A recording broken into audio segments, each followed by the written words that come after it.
Welcome back to another tutorial. In today's tutorial I want to set up the advanced enemy, which is based on this kind of ninja sprite, which I also got from the asset store. I want to show you shortly how to set up the sprite based on my last tutorial. The enemy can charge me and attacks me. It won't bounce back at me, it will just try to keep attacking me, and the enemy is also able to detect walls and turn around right away. So let's get right into it. So I've set up the scene here. In the last tutorials we had the other enemies, the medium and also the basic enemy. I've just moved them up here. I've also got here two advanced enemies. They are the finished product, but here is a clean set of a new enemy for an advanced AI. An advanced AI, I mean, it will just be able to do more things, like checking the wall, checking his back, attacking in a different way than the charging enemy or the basic enemy.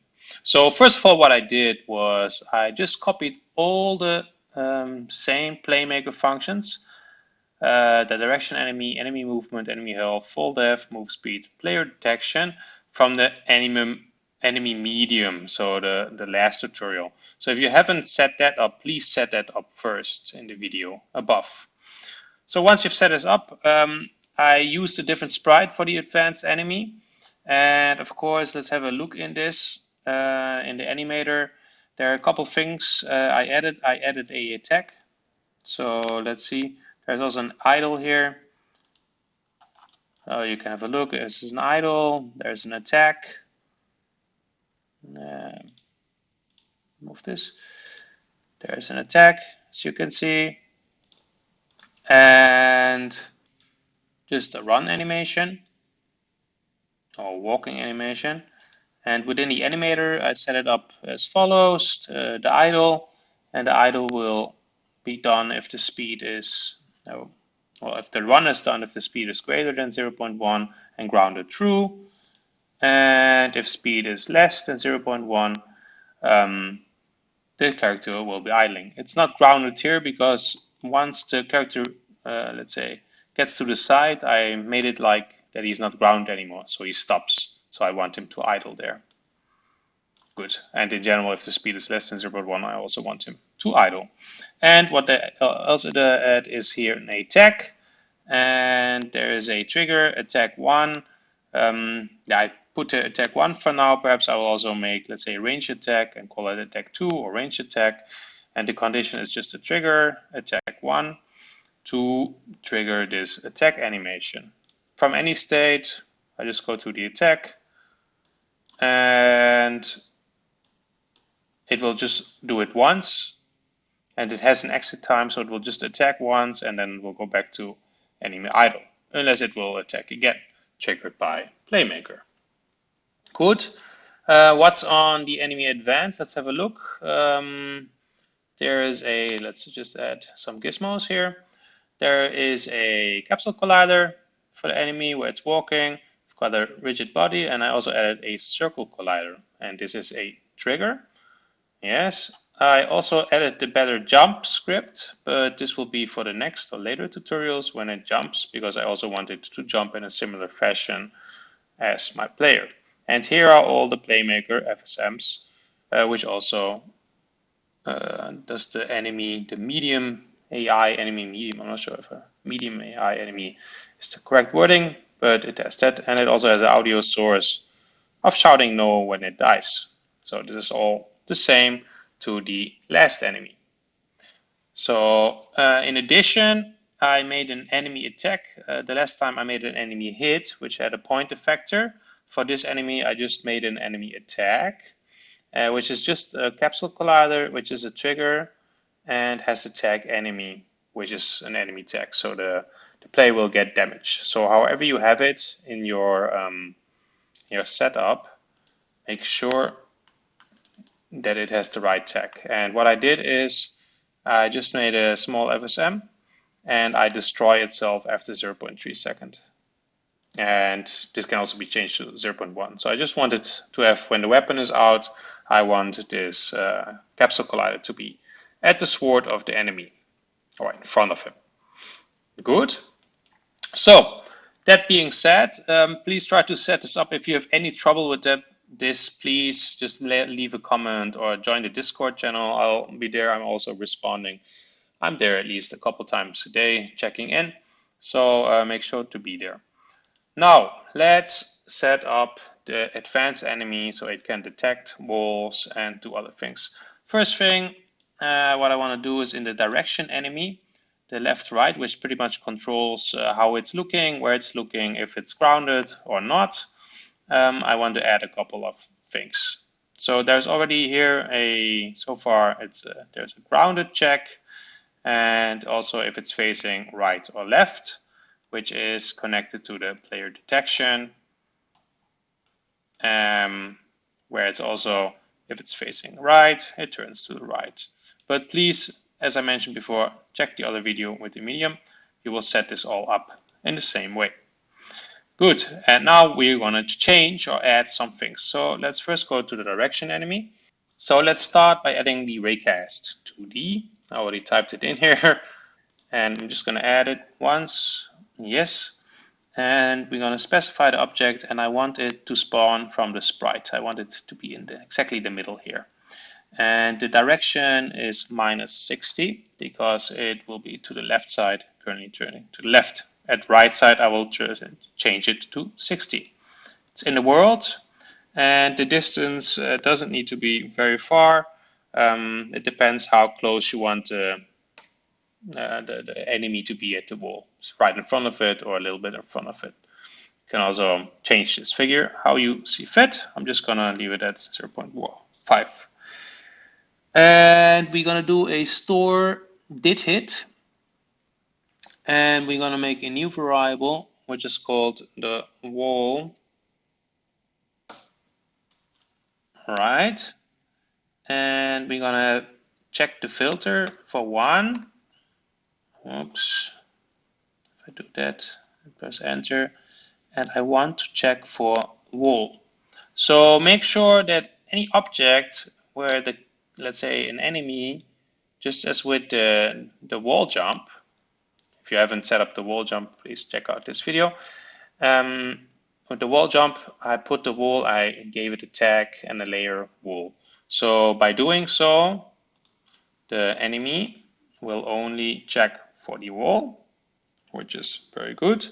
And perhaps let's also just debug, and we have a yellow color so we can see where it's looking. So that's for the left side. And for the right side, I'm going to add the same. Just going to change the direction to the opposite side. And for the rest, it all should be the same. Good.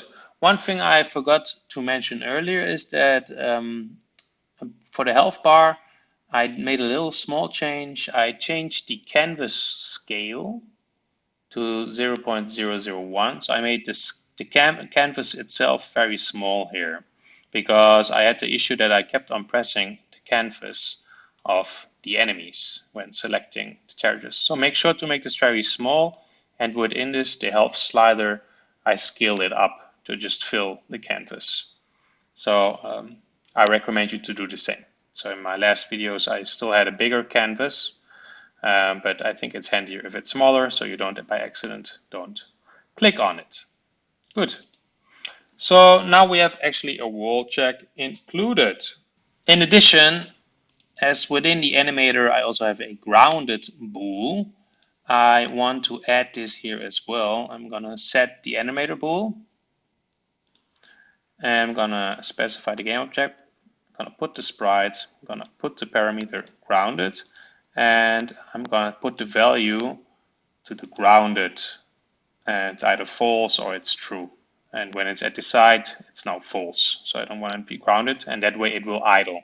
So for my last enemies, I didn't really need that because they didn't have this animation set up. So I'm just going to put it there. And of course, we want to do this every frame because we want to keep on checking if it's grounded or not while it's moving. Good. Now, when this is set up, gonna move to the next part. And the next part is in the enemy movement. What I want to do here is to add this bool test for the wall. Because what I can do now is very simple. I'm just gonna copy this, and in the direction enemy instead of grounded, what I'm gonna do is getting the wall, and I'm gonna store it in a new variable, wall. Good. I'm gonna check it every frame. And then for the bool test, I will select wall here and not false, but if it's true, I'm gonna do not finished, sorry. I will just turn right away. I can also make it wait, but I prefer to turn. I'm just gonna remove, of course, if false, the finish. And in case of turn, what I want to do, I don't want it to wait and look at the wall. It's kind of silly. I just want to turn it, have it turn around right away and start walking again. So, and this, I'm just gonna copy this over to the move left. And we will use this as well later. So please keep that in mind. And I'm just gonna drag that here. And let me make this all a little bit bigger. I hope it doesn't crash now. Sometimes Unity crashes. Because it's gonna be quite a complicated one. I'm gonna change it around a little bit. Good. And by this point, the character should already distinguish between a wall and turn around or not. So let's have a look at that. It's trying to charge me, and here it's going for the wall. And as you can see, once it hit the wall, ouch. And as you can see, it currently uses the charge of the last medium enemy, but that doesn't really work for this target very well because it also blasts him away because of this point factor. So I'm going to change that a little bit. So now it can detect walls and turn around. We're going to move to the next part, which is in the player detection area.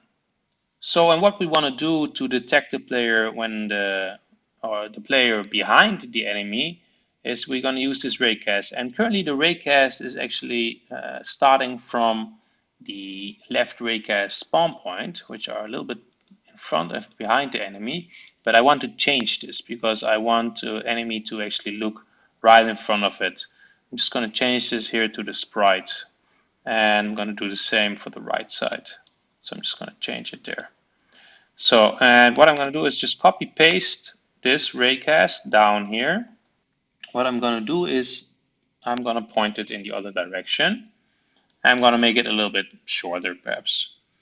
And I can perhaps also make the other one longer because it's an advanced AI, but let's make this one 3 and perhaps let's make this one 6. Yes. And on the hit event, I don't want to charge left because it's going to the back. What I would like to do is just connect it to attacking to the right, which is the easiest option right here. It's just to imitate what it would do in case if you are turning towards the player. So the hit event is now charge player right. And I'm just going to add it here. And this one I'm just going to drag then to attack to the right. Does that make sense?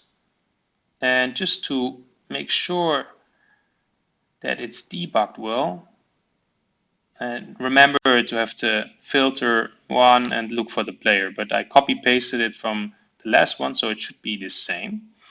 And just to distinguish the color, let's just make this one orange perhaps, so we are sure that we don't make any mistakes.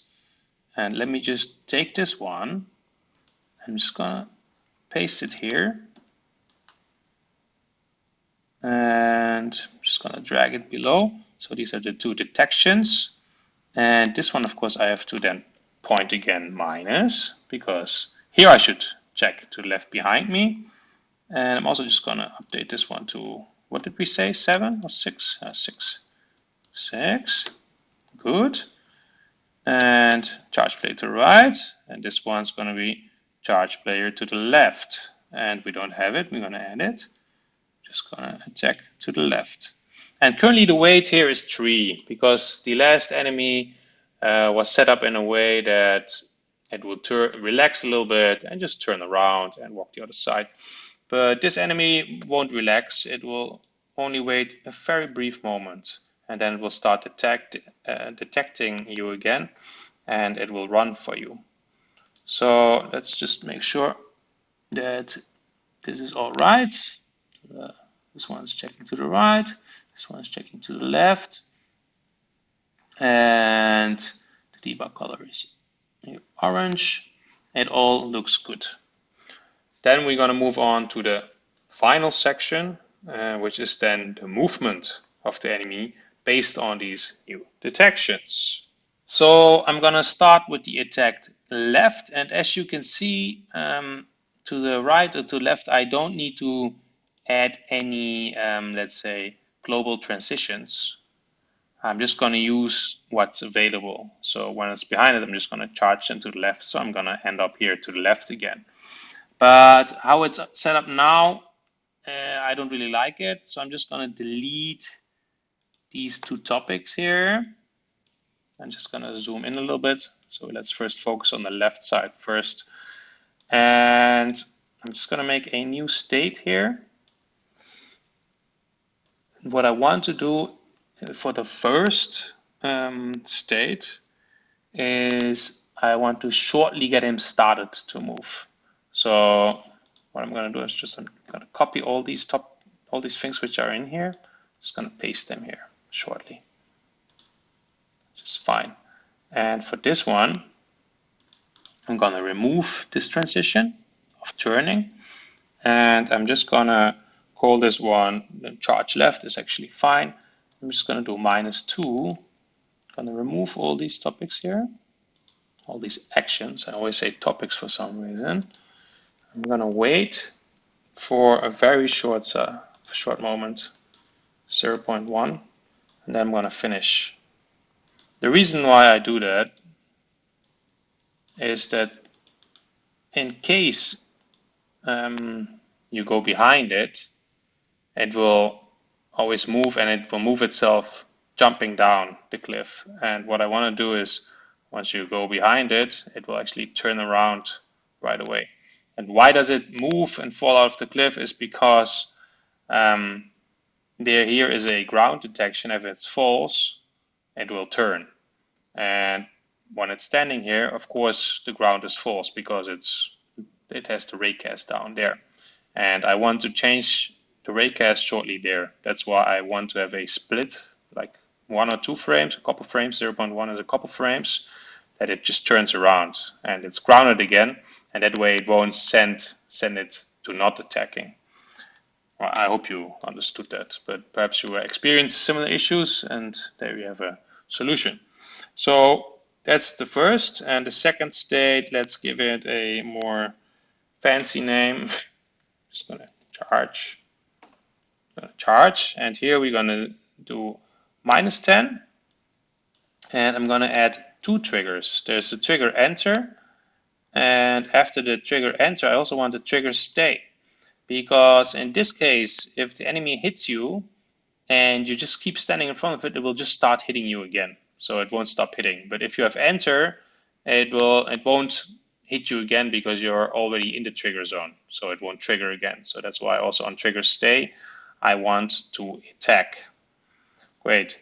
And then, of course, I want to get the grounded in case grounded. Then I want to have it turn. So in case of grounded, not if grounded, if it's not grounded anymore, so it's running towards you, but you jumped over it and it notices, oh, there's no more ground to walk on, so it will turn around. And if it ran for 4 seconds, it won't happen because it's not long enough. It will also turn. It's optional if you want this. And what we also want to add here is then, of course, the wall check. Yes.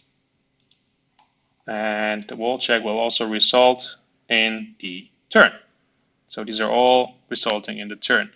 And the turn will go then to restart patrol, because I can also make it wait, but what I want to do is actually just get it moving again. So it's charging to the left, and hey, it sees it doesn't go anywhere, but I don't want him to wait. I just want it to turn around because, I mean, he saw you, right? So he's in panic, or he wants to find you, and it runs against the wall. I don't want it to stand against the wall. I just want it to turn around and come back at you.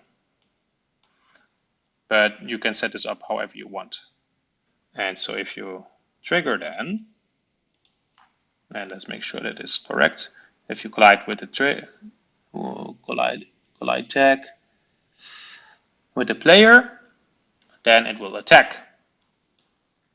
So finally, we will attack. And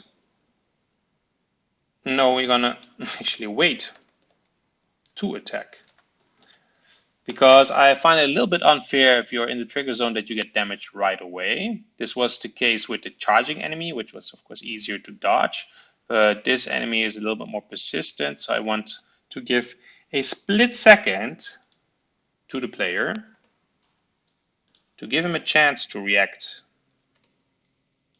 0.2 seconds. Sounds good. And what I want to do is set velocity to 0. So it just zeroes it out, it's fine. I'm just going to put that every frame. So just going to stay on the ground. I want to keep its ground, which is good. And then finally, we're going to attack. And the attack one is set animator trigger. And always specify the object to the sprite. And this is the attack one.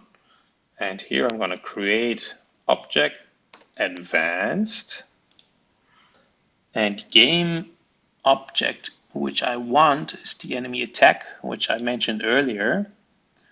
And do I want the parent? Yes, in this case it would be the left raycast, because in case the attacker gets bounced around or it moved a little bit, I just want to make sure that the attack stays near him and the attack doesn't happen here even though the enemy is here. That would be a little bit sad. And the spawn point is also then the left raycast. You can play around here with rotations, positions, and offset however you like, but I'm just gonna leave it here in this basic setup. And then I'm gonna finish. And then I wanna go to the weight. And I'm just gonna drag this over. I'm gonna delete these things here.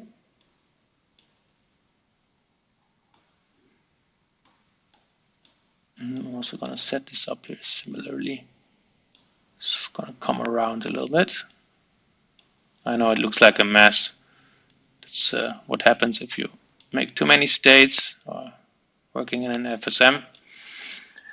And after you attack, I just want to wait a short second and then move towards the left. So I'm attacking left, I'm just going to stay to the left. And with the other enemy which I had is once I attack to the left, I'm going to move to the right. It's up to you how you're going to set it up. I just want to set it up like this. Good. So that is for the whole left side. Now we have to pretty much just copy and paste this all for the right side as well. And let's first make it clean. I'm just gonna remove all these transitions which are already here. Let's put it there. And of course I have to do the opposite things. I'm gonna charge there. And here of course then 10. All the things are correct, and the turn would go then to restart patrol here, and then I'm gonna wait for the attack. Just put it up there, and then I'm gonna attack itself. Just gonna put it around there. here. And on the attack, instead of the left raycast, I should then of course put the right raycast. And animated trigger is the same. Enemy attack. And then we are here. So that's how it looks now. It's gotten quite complicated. I hope you could follow along, and I actually hope it will work. So we're going to test this right away. So let's check if it actually works. So you can already see the different raycasts, the one in front charging me, and it launches attack after a second. As you can see, if I'm fast enough, I can actually run away, but it's quite tricky. So play around with this if it's good enough for you. So the wall change is still good. If it runs, it will also turn right away, which is also what we wanted. So avoid it. Whoops. And if I really get close to it or in his trigger, it will attack me. So play around with it for you. I mean, if the timing is good for your game. And in the next video, I also perhaps want to set up a shooting element so that the enemy, if I'm like standing here, that there's a different raycast which will check for this area. And if I come in that raycast, it will shoot something at me. So please look forward to that. And if you like the video, please subscribe and hopefully see you next time. Cheers, guys.